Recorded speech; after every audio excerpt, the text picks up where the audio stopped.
Hi everyone, welcome back for the third night, final night of the Women's Cycle Festival. Welcome back to my living room again. So we're just kind of waiting for everyone to log in. I'll give it another couple of minutes. Give you a wee bit of chat about what this is all about first of all while we're waiting on everyone. So this is the Bikejor webinar that you've signed in for. Hopefully you're on the right one. My name's Amy Bissett. I'm a project officer at the Active Travel Hub in Ayr. And the Ayrshire Women's Cycle Festival that you're all taking part in just now is a collaborative project between the Active Travel Hub in Ayr, the Hub in Kilmarnock and the Trinity Hub in Irvine. It's usually like an actual festival that we have every year with lead rides and live speakers and things like that. But obviously this year that's not been possible. So rather than cancel it, we thought we'd, somebody had the bright idea of putting it online and maybe never again. No, it's gone really well so far, and hopefully you'll enjoy this one tonight. All three hubs have a common goal of encouraging walking and cycling more for short journeys. That's really what we're there for. So the idea of having people sort of ditch the car where possible, pick up your bike or your walking shoes instead, whether that's maybe for work or commuting or leisure, recreation or whatever.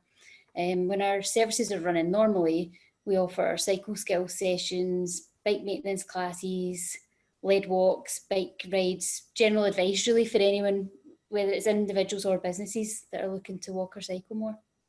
So if you want to contact any of the hubs or want any more information, if you head over to the Ayrshire Women's Cycle Festival website where you booked on, you'll get all our contact information there for each of the hubs.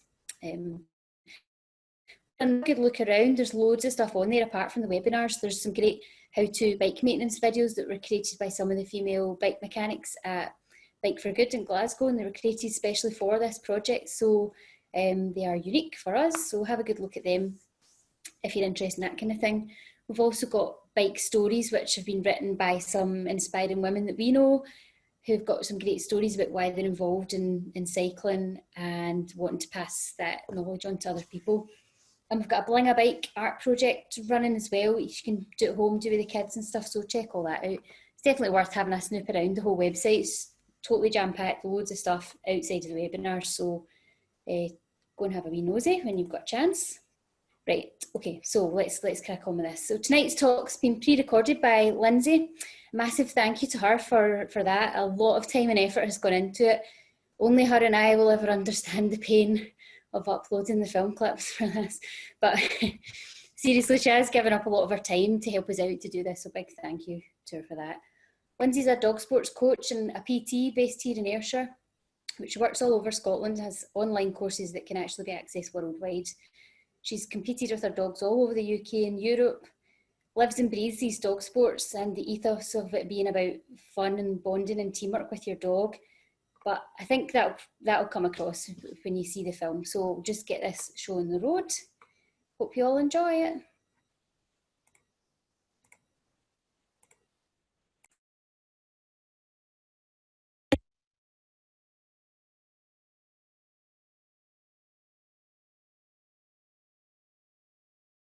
Hi, I'm Lindsay Johnson. I'm from Cani-Fit. I have been involved in sled dog sports for over 10 years now. I own my own sled dogs, I train and race my own sled dogs, and I've also created a business to teach others to get to enjoy these sports. I've created a business called Cani-Fit, and we teach people all over the world now how to get fit and how to enjoy sled dog sports such as canicross, dog scootering and bikejoring. So I'm going to be talking a bit about the sport bikejoring, explaining what it's all about, showing you a bit of it in action and seeing if I can maybe get you guys interested in trying a wee bit of bikejor with your dog.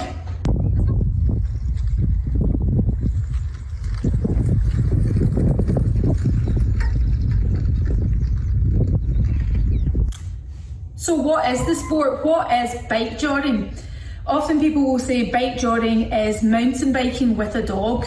Well, first of all, it comes from sled dog sports. Bikejor is what is classed as a monodiscipline, which means one dog per the team. So you wouldn't run a team of dogs on a bike, say you would run one dog on a bike. Often in sled dog races, Bikejor tends to be the fastest class. So the fastest athletes in Bikejor can often beat 4, 6 and 8 dog teams. They can really manoeuvre around the trails at high speeds. So for me, it's not really actually mountain biking with a dog, it's more like trail biking with the dog attached. However, it is easier to explain to people that don't know what the sport is just by saying mountain biking. So really it is a sled dog sport. Your dog would wear a sled dog type harness. They're attached to the front of the bike by a bungee line, a long line, and they're running at fast speeds out in front of your bike and pulling your bike along the trail. So you're going at a faster pace than what you would on your own ideally. So you need more bigger forest-like trails as opposed to more technical rocky trails that you would see in mountain biking, which perhaps wouldn't be so safe to travel at speed or so kind on your dog's feet. If you've got a dog that is fit, they're active, they can run at high speeds, they can regulate their breathing. So for example, not a pug, not a breed that has a flat face, and you love your bike, you love activity with your dog, and then absolutely give it a go. Now, my advice, if you're brand new to this, you obviously are wanting to get your dog used to wearing a harness and used to pulling a harness. The best way to start is by Canicross. You can teach your dog the directional commands, you can teach them to pull, to run, and work together as a team on the trails. Now, not everybody wants to run, or maybe perhaps you can't run.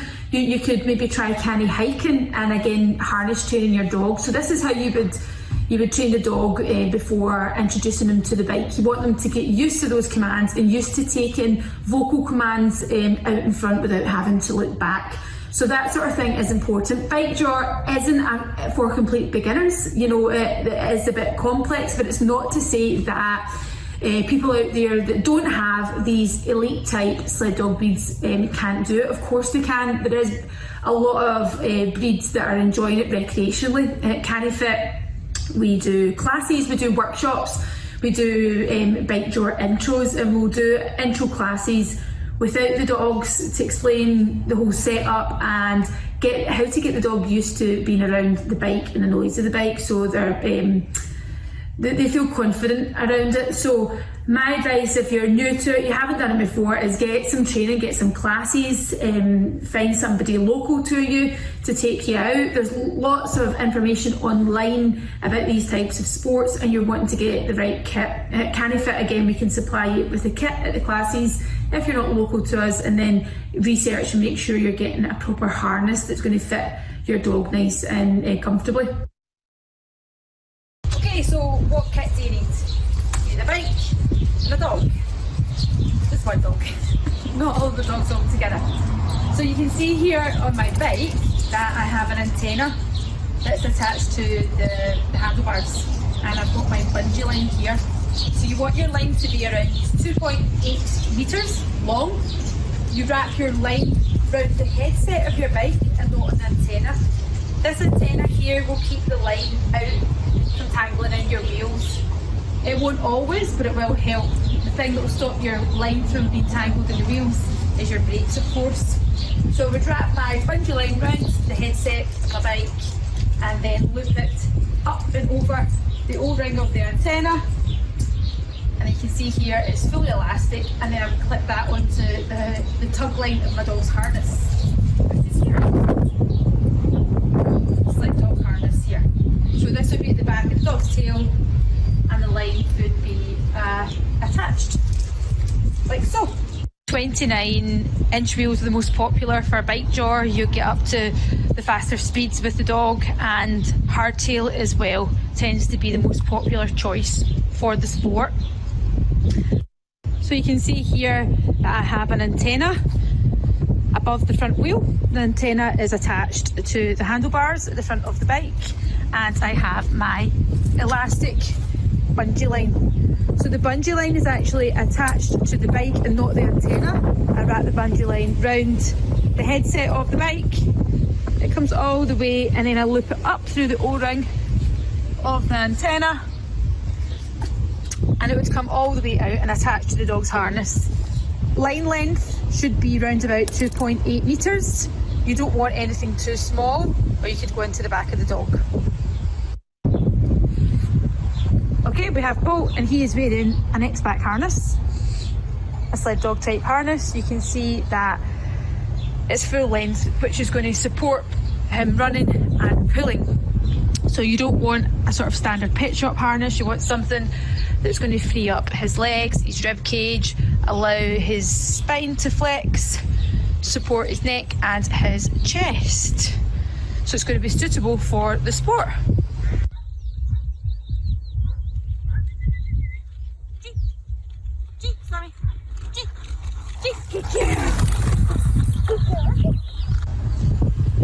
You want to find open spaces to train, basically, so it's safe and you can see up ahead of you. What's really important is the surface type. So you want soft, natural type trails like grass or natural dirt. That's going to be the most important thing, that it's kind on the dog's feet and their joints when they're running at speed.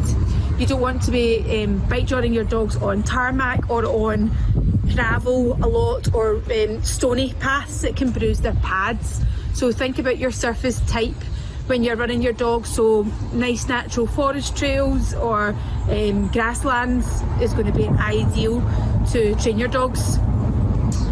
Frequency of training is going to depend on the level that you're at. So those that compete at a high level are perhaps going to be training their dogs 4 to 5 times a week on wheels of some sort of training.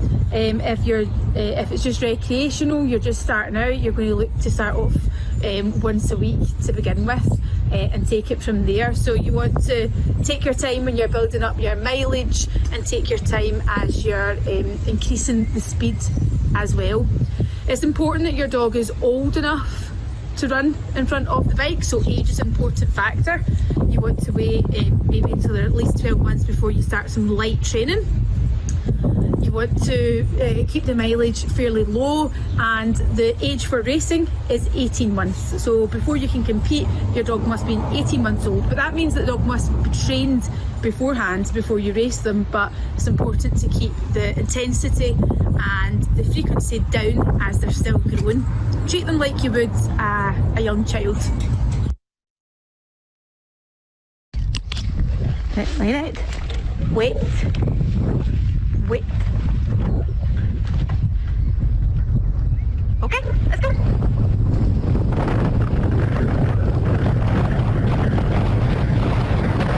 Straight on, Stormi. Straight on. Good girl. Good girl. Straight on. Straight on. Straight on. Yes, yes. Good girl. Good girl. Woohoo! Good girl, Stormi.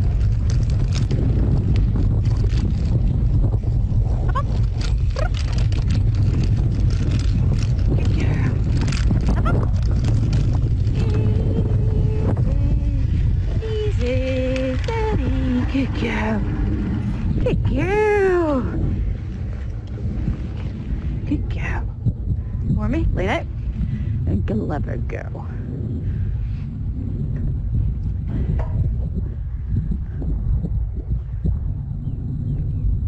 Good girl. You ready? Ready for me? Ready? Okay, let's go. Yes.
clever girl. Yay! Clever girl. Good job. Good job, Stormi. That's Stormi, Stormi. Good girl. So I've been competing in Bikejor for I think 6 or 7 years. I took a few years out from competing on the bike. I went to compete two-dog scooter. I took a notion for that. I preferred that. And Canicross, running with my dog, is always my main sport. So that's always my #1 class, and the wheels always sort of came second. I injured myself a couple of years ago, and the bike was a way for me to keep active and to keep in the sport, and sort of to keep my fitness levels up until I was able to run again. So I decided to buy myself a better bike, which really inspired me to do more Bikejor training and more Bikejor racing. So I got back into competing competitively in Bikejor when I got the shiny new bike, because it always makes it much more pleasurable than riding an old heavier bike.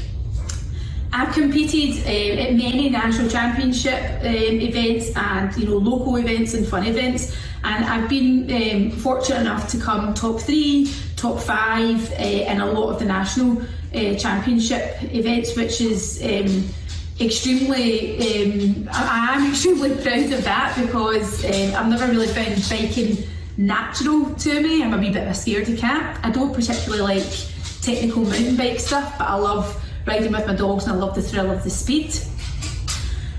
Women in this sport are, like way up there. The women in Bikejor at the moment are just outstanding. The most recent World Championship sled dog events, the female who is the current world champion actually beat all the men's time, which is pretty much normally unheard of.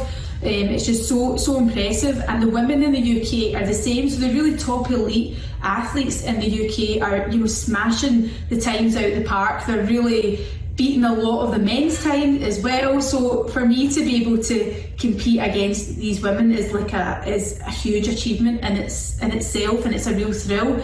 So as the competition gets steeper and gets higher and gets better, I often come home from the races with a lower and lower position, but my own times have got higher, but that's fine, because just to be in the field with these really impressive athletes and these women, is an honour in itself. So I really love to see that the sport, for women in the sport, it's really taken off, and it's not just that women are bigger in numbers, but the women, are showing that they're as good, if not better, than some of the men. Of course, the men are fantastic as well, but it's just nice. It's nice to see, isn't it?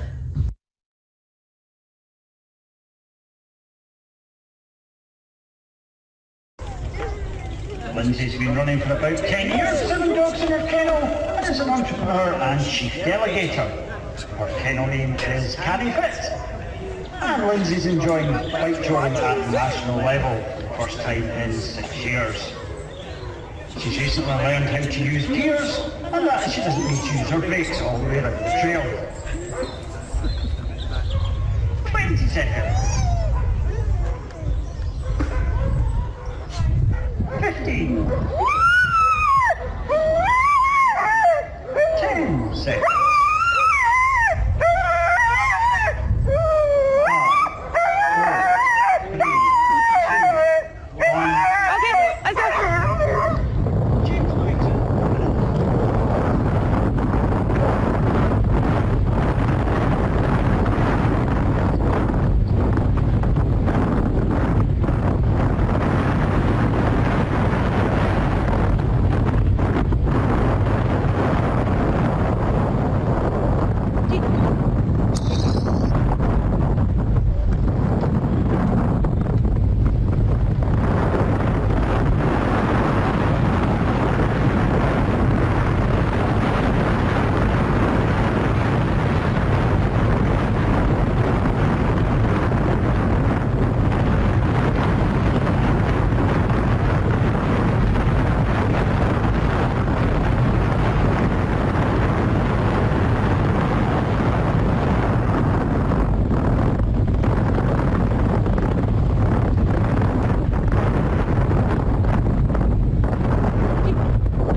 Events in the UK are becoming more and more popular. To take part in Bikejor events, you're really looking for sled dog events. These events tend to cater for the safety of the faster teams, like the Bikejor teams. They have the right type of venues and the right sort of safety procedures in place. There are some Canicross clubs, however, that do allow scooter and Bikejor. They're not as popular as what just the solely Canicross races are, because it's not as accessible, because you're looking for specific types of trails that keep it safe for the dog, for the rider and for other trail users. So there are clubs out there and there are events that do have a Bikejor category, but the majority of the events are sled dog club events that will include Bikejor and their races.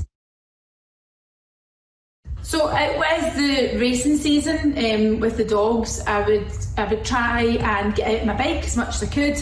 You know, I would just get out on my mountain bike and go on the cycle tracks, go on the roads, and just build up general mileage, build up fitness, and also work on my cornering technique, updating my skills, if you like, and just time and experience on the bike. That, you know, so handling and position and balance just sort of comes second nature. I'll admit I'm not a big mountain biker. I don't particularly like it. I don't like the rocky gravel downhill stuff. I'm a bit of a scaredy cat, and it doesn't appeal to me. I cyclocross. I don't have the kit for that, so it's not something I've got into, but I dare say I would probably prefer that type of cycling if I was to do more of it. Before, when I'm right in the midst of training for a big event, I would be in my shed outside and on the turbo trainer. I've got an old road bike, and I would be on the turbo trainer and doing speed work, just letting the legs get used to spin fast, you know, 10 minutes, minute on, minute off, that type of thing, and just getting used to sort of letting the lactic acid build up and try and get it to flush out as best as I can. So with Bikejor, it's all about fast pedalling the whole way round. But the thing that has let me down in the past has been just confidence and skill in the cornering, braking too late or braking too much and losing a bit of power coming out of the corner, that sort of thing. So for me, fitness has always been pretty good. I've been able to spin, you know, and keep up with the dogs, but working on skill and technique is something that I try and keep up to date. I tend to go out with the dogs a lot on the bike, and I just get used to that type of speed and used to how the bike handles with the dogs pulling them. So there is no substitute for specific training, if you like.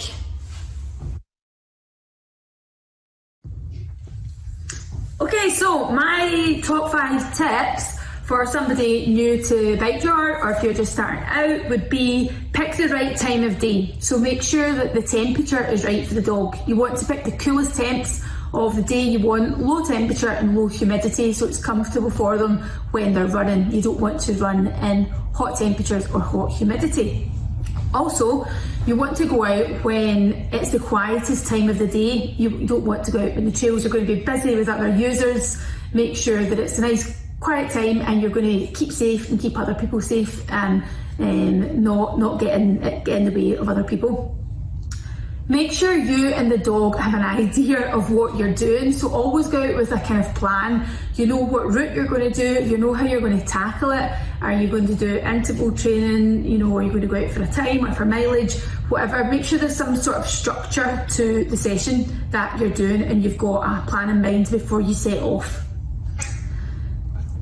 Always do less than what you think you and the dog can do. So it's not the same as training yourself. You don't want to train a dog to exhaustion. You want to make sure that it's mentally positive for them. Always leave them feeling like they could have done a little bit more. That way, every time you go out, they're going to enjoy it. They're going to want to give you their best. Try and not run them to exhaustion. That's not a good thing.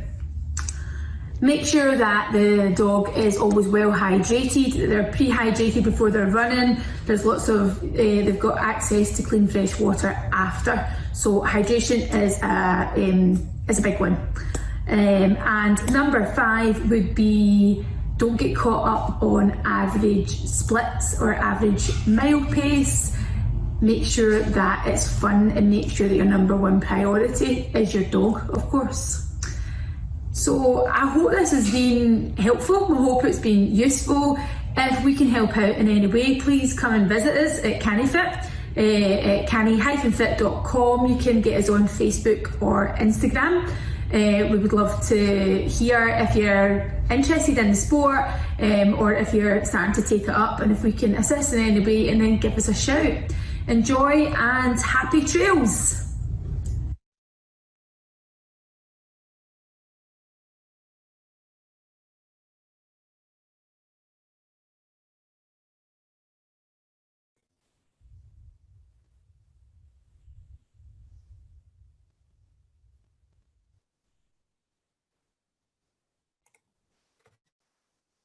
Oh, how good was that? Love it. So good to see the dogs out having fun. Thanks very much, Lindsay, again for doing all that for us. It was fab, and thanks for answering the questions as well. We'll leave the chat open for a few minutes, so if people are still wanting to ask some questions, and or if you're having deep and meaningful conversations in there, then go for it. We'll leave it open for a little while. So that is, we've just got one more thing on for the festival tonight. So 8 o'clock tonight, we've got a screening of the film Divided, which is, I've heard, is a nice emotion movie about two amazing women conquering the Trail Divide race. So I definitely highly recommend, if you haven't watched it, it's worth logging in. Get a wee glass of wine since it's Friday night and get yourself comfy. And that's what's left of the festival. It's flown in. It's been a really good week, and loads of you have tuned in all week. We've had literally hundreds of people tuning in, so thank you all so much for giving up your time, for coming along and listening to everything. I hope you've enjoyed it. Once I finish this tonight, you'll get a pop-up survey, so if you've got a couple of minutes, it won't take long, if you could fill the survey in for us, and that just actually helps us to do these free things for everyone if we get good feedback. So if you could do the survey, that'd be fab. You'll also get an email out within the next couple of days that will have a link to this recording so that you can watch it again if you want, and the video will be going up in Cani-Fit as well, probably next week sometime. So like I say, I'll leave the chat open for a little while. I'm going to log off now, go and enjoy the rest of my Friday night. Thanks again. See you all later.